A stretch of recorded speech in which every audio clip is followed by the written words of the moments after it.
Check, check. Check.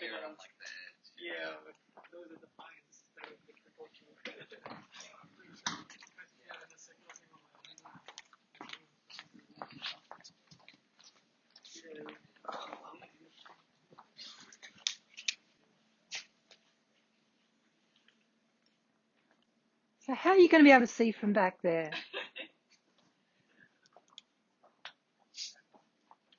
Everybody's terrified of calling for volunteers. That's it, right? No one wants to be up front where you could get picked on. Surely Ryan's brave enough to sit up front. Yes, my dude.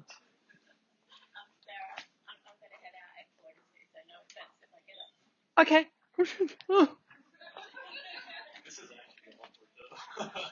Yeah. Yeah. Grab a seat up the front, everyone. Get some more chairs out if it's needed.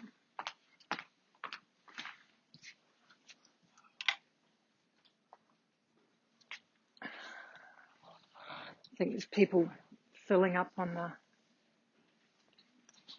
some carbs before they start.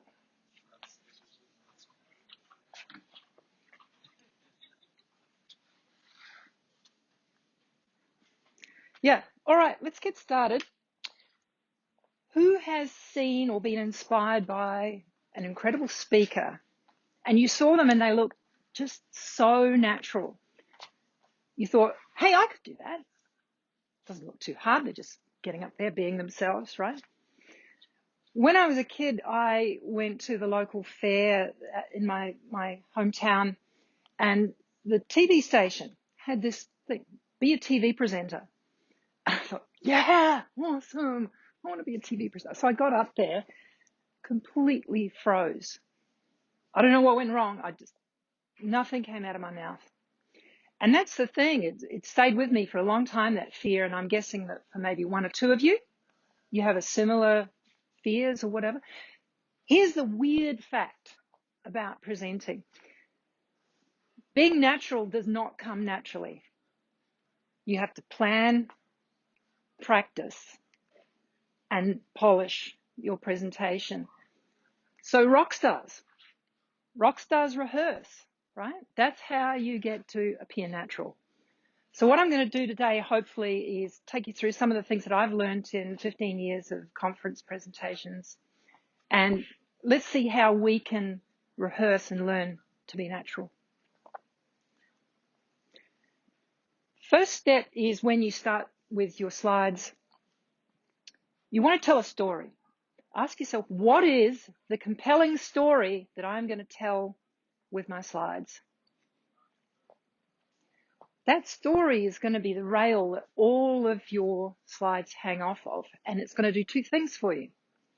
First, the story will help your audience to remember when they leave all the things that you talked about, because they'll pull those things off that rail. It'll also help you to remember what the hell it was you were planning to say when those slides came up. So it's kind of a memory trick. Never, if you can, turn your presentation into a collection of facts like some kind of school report, right? You don't want that thing to just be all those things racked up. People can't remember that kind of stuff. They want to remember one thing when they come out, and it's going to be that story. So you've got all your content. You've arranged it into some kind of narrative. Next step, you're going to slice it up into all these little pieces, and you're going to have one idea per slide.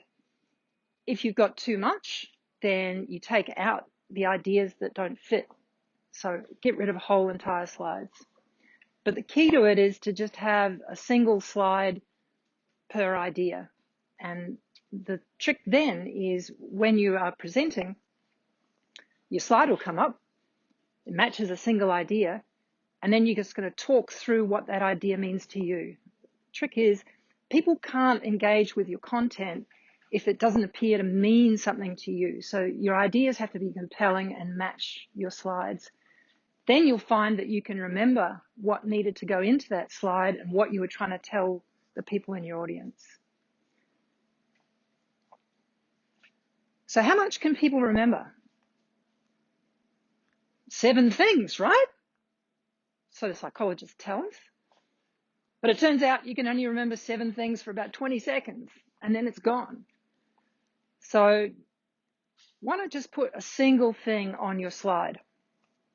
I'm just going to pull back a frame. Here's a trick that you can do. Say something contentious,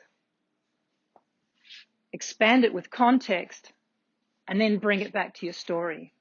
So that way in your slides, you've got those 3 items, and that can be a way to put in a little bit more detail into your slides, but don't be tempted to put 7 items in there. If you have too much, there's a couple of bad things that can happen. This happened to me early on when I started speaking. I was working for Nokia, flying around the place, delivering presentations. I'd have this big wall of text, and I knew I couldn't turn around, and because that was the worst thing. I had speakers who would turn their back to me, and they'd be reading off of here. No one wants to see your back. They want to see your face, right? No one wants to hear you recite the words that are on the slide. But then the other problem that happens is as soon as there's words up there, people's eyes, they don't know where to point them. So, you know what? The first few slides I showed didn't have any words on at all, right? I still had plenty to talk about. All right, we're going to get into some stagecraft now. Who's going to be a volunteer for me? Awesome. Thank you, Sean. You're a legend. All right. Just imagine you're about to give your presentation. How are you standing? That's actually pretty perfect. That's really good. I get very nervous, and I do this. I do this. Sean's got the perfect rest position. Yeah. Hands behind your back is not great. Just think about standing there. And this is in a conference setting, often you're going to get introduced. If you're in a meetup type setting, you might have somebody talking before you with some announcements. Just take this rest position and use that chance to just look into the audience. Somebody else is speaking, but you're just engaging. And you're not folding your arms, you're not putting your hands in your pockets. You've just got this rest position. It's also useful when you're getting questions. So people in the audience are speaking, asking you something. You don't want to be doing this, giving them the side eye with your arms folded when you've got those questions coming in. So I find I have to actually consciously think, just fingertips on the thighs when I'm doing it. That's great, Sean. Just stay there. I'm going to pick on you. All right. This is how you start your presentation. Laser focus. You want to just grab people's attention. Can you remember what I said when I came out to start my presentation? Did I say, hi, I'm Sarah, I'm Joe Blogs, I'm here to talk about the thing? No, I just started. So give this a try, Sean. If you just walk off the stage a little bit. So what you're going to do is walk into the middle here, turn, look at the audience, and just say, let's get started. As loud as you can. Let's get started. Works, right? All your eyes pick up the motion of somebody walking. So this guy's in charge. He's taking up space in the room, and the motion gets picked up on the camera, the voice, and he's interposing himself in front of the slides. So anybody that's looking at the slides is going to change their direction. And then he's got the eye contact. The thing about eye contact that's fantastic is once you have eye contact, if I have eye contact with you, I can pause. I've still got you. I can walk over here, pause for a drink, and the room is still. You could hear a pin drop. So eye contact is absolutely awesome. You would never want to let it go. Try not to ever have to refer to your notes. If you forget something, don't worry about trying to look down to your presentation or whatever to figure it out. That eye contact is absolutely valuable, and it'll keep people with you the whole presentation. Touch, turn, talk. Feels unnatural the first time you try it, but you never want to have your back to people. So the new slide comes on. You want to go there, take control of the room. Everybody's attention switches when the slide changes. Then you turn and you talk about what's on there. Sean, do you want to give that a try? Just walk to the slide, touch, turn, and then. How did it feel? Little unnatural? Yeah. Yeah. It takes a bit of getting used to, but if you do this and you're talking over here and then back, you've lost eye contact and your voice is muffled. And worst of all, if you've got a video conference set up or a camera, all the conference speaking I've done, I've got a boom mic coming around the side of my head. And, that's obviously picking up my voice and going to the camera, but that won't be projecting to the people in the audience. Usually that boom mic might not go to the PA, it might just be for the video. So touch, turn, talk, you always want to be facing forwards when you're talking. And if you practice this, then it will start to feel natural. That's the thing. Being a natural doesn't come naturally. All right. Grab a seat. Thank you, Sean. That's awesome.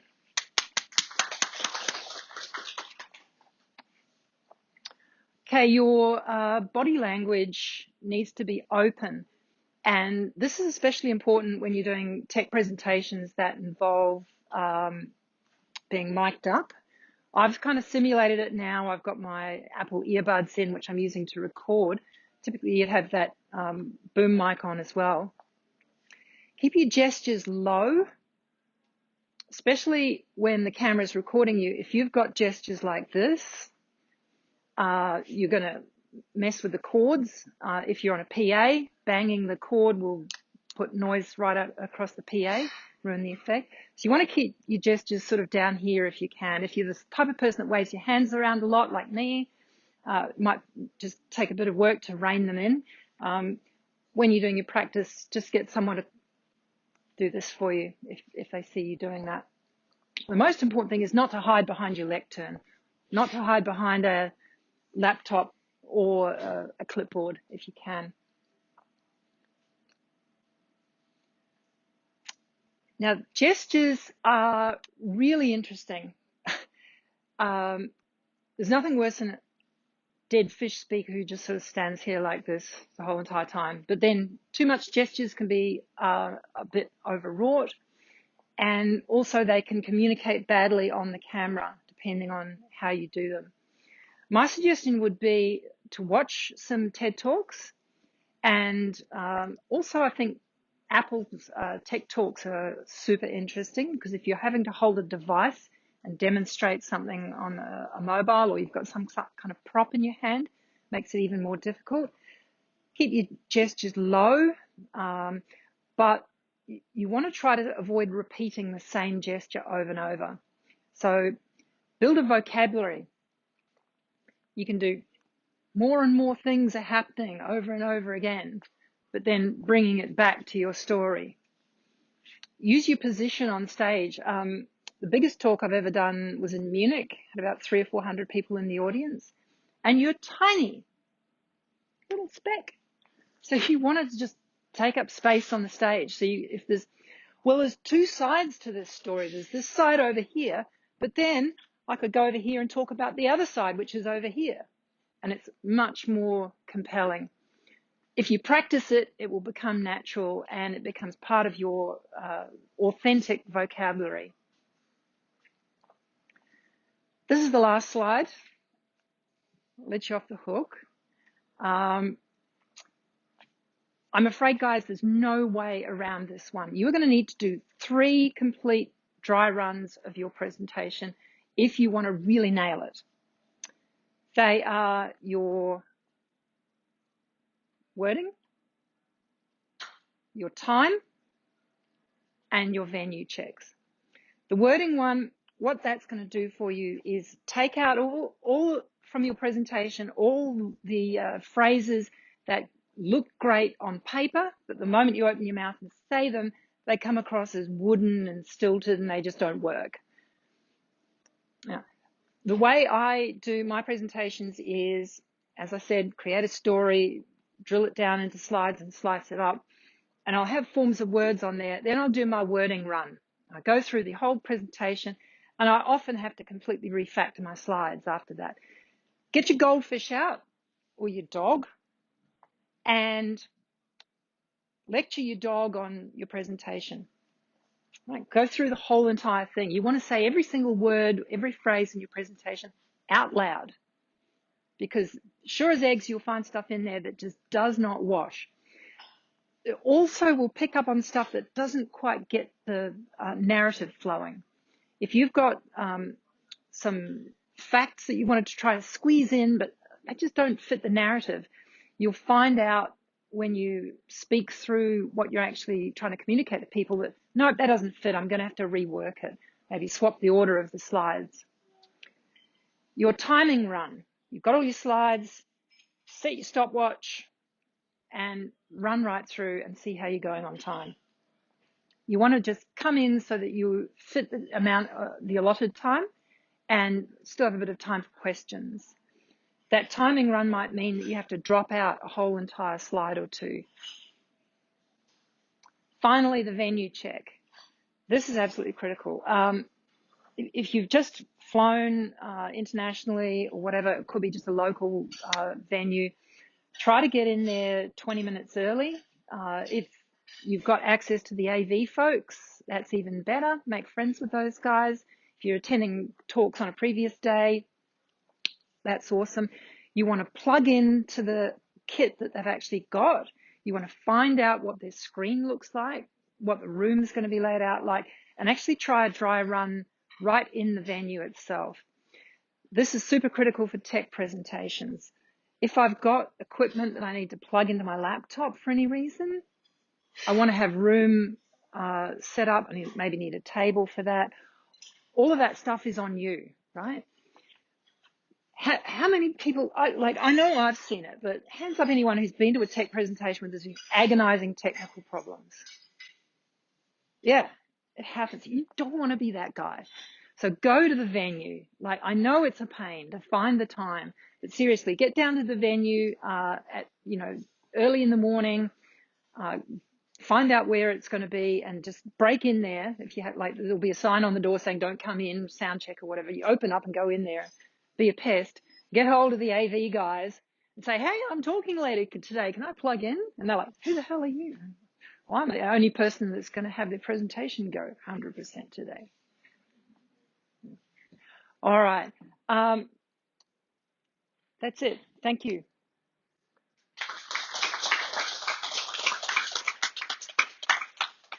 But now that I've said thank you, and we've got to the end, I'm going to say a couple more words, just pulling back a layer. This is typically what I would do at the end of my presentation.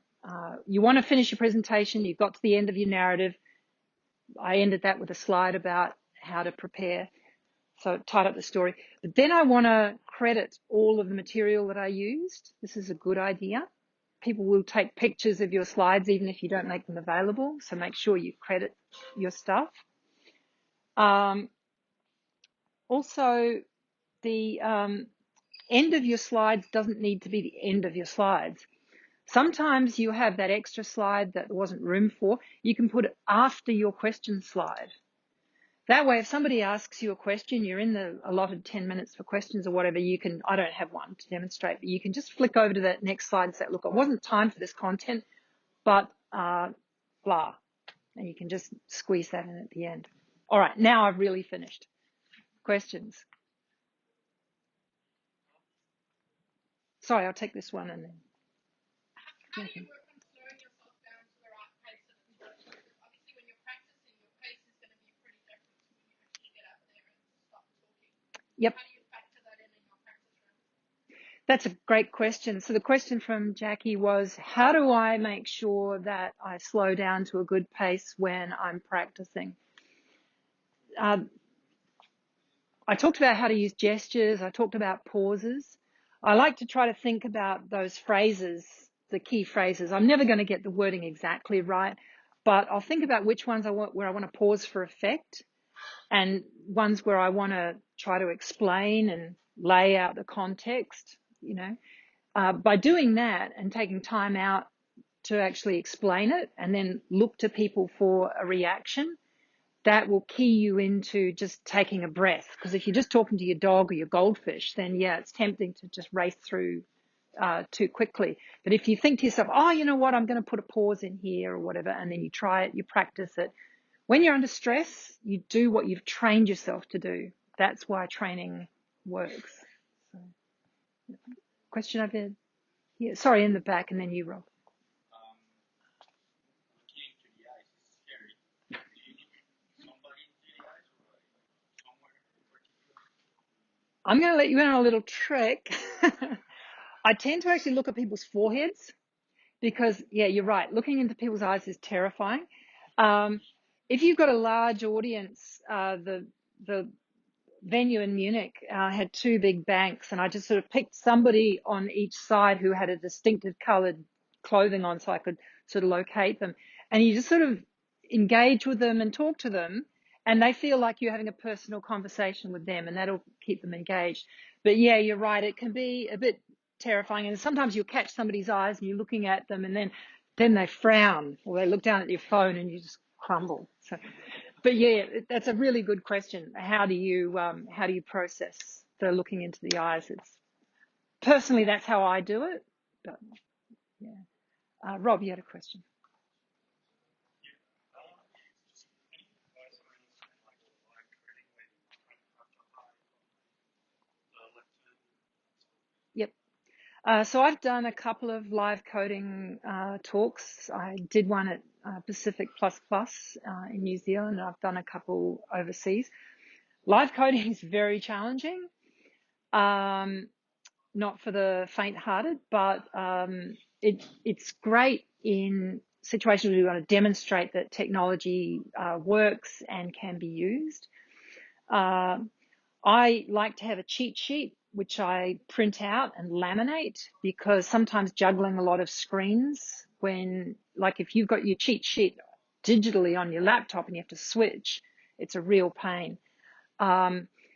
Look for the presentation mode in your code editor. So most code editors have one now, and it's usually a different theme.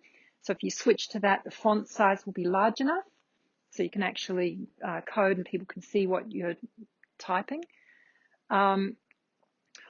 Also, I've done it before where I use source control. So I'll actually use a git checkout, and that way I can jump into source control, and if I make a mess of something, I can actually move ahead or back to a different commit, or even just a different tab in the terminal.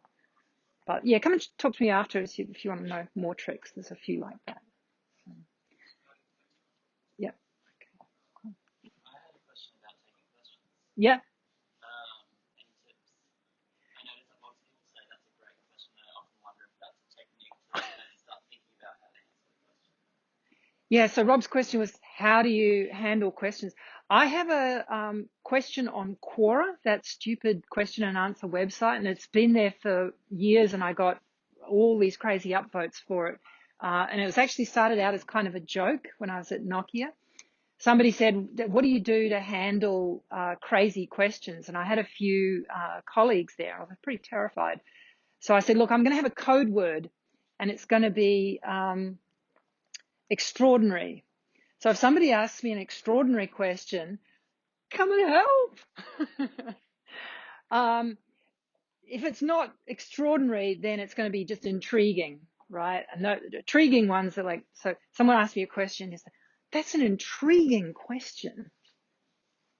Well, that means, fuck, I'm terrified.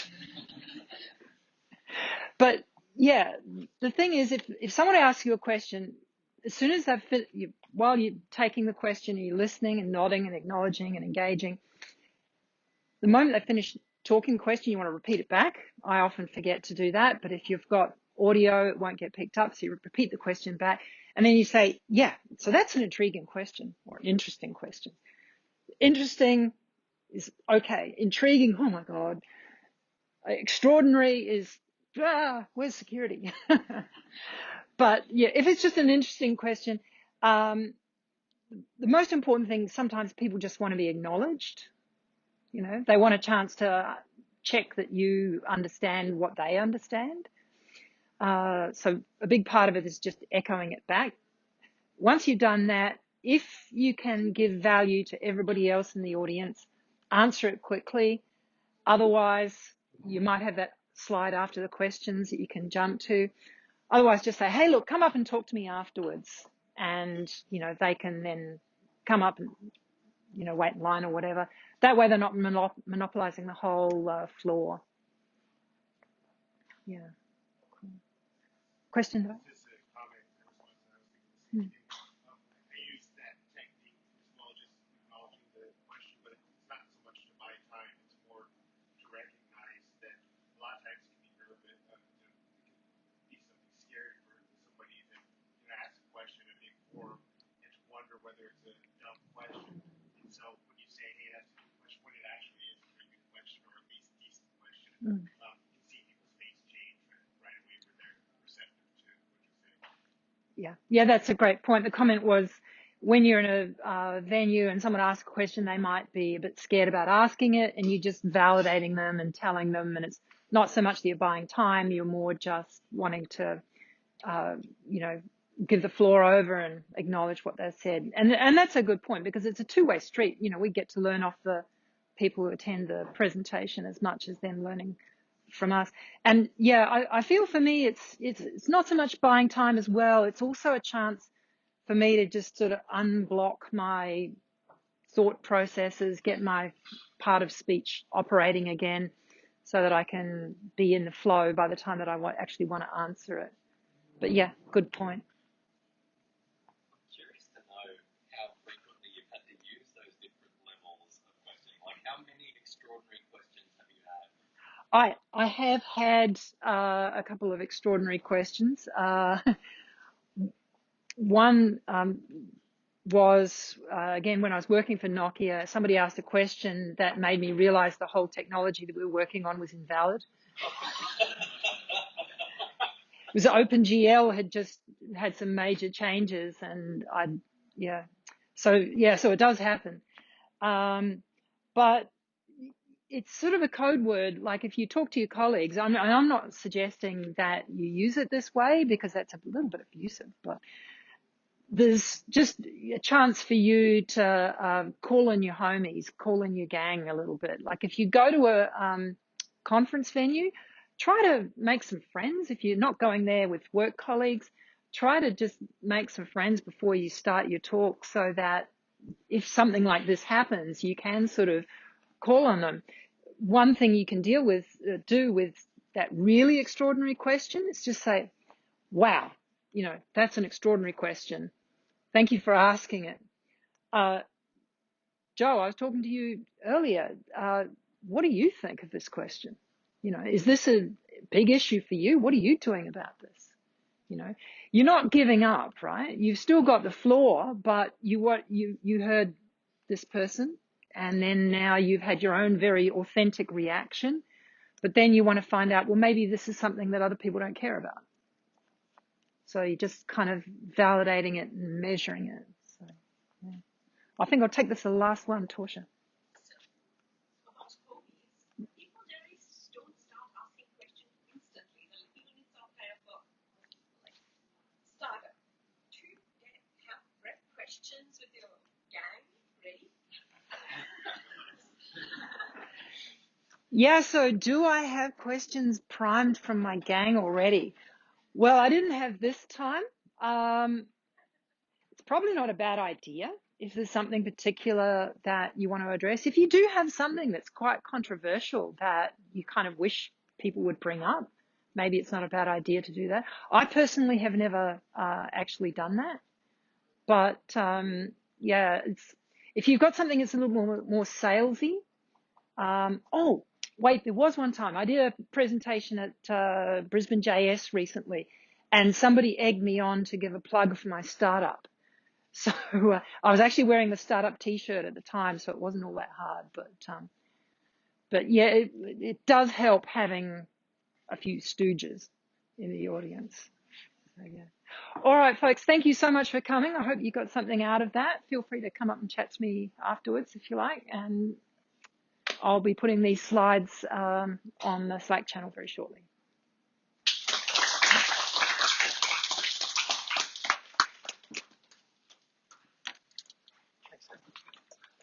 Stagecraft. Was it useful?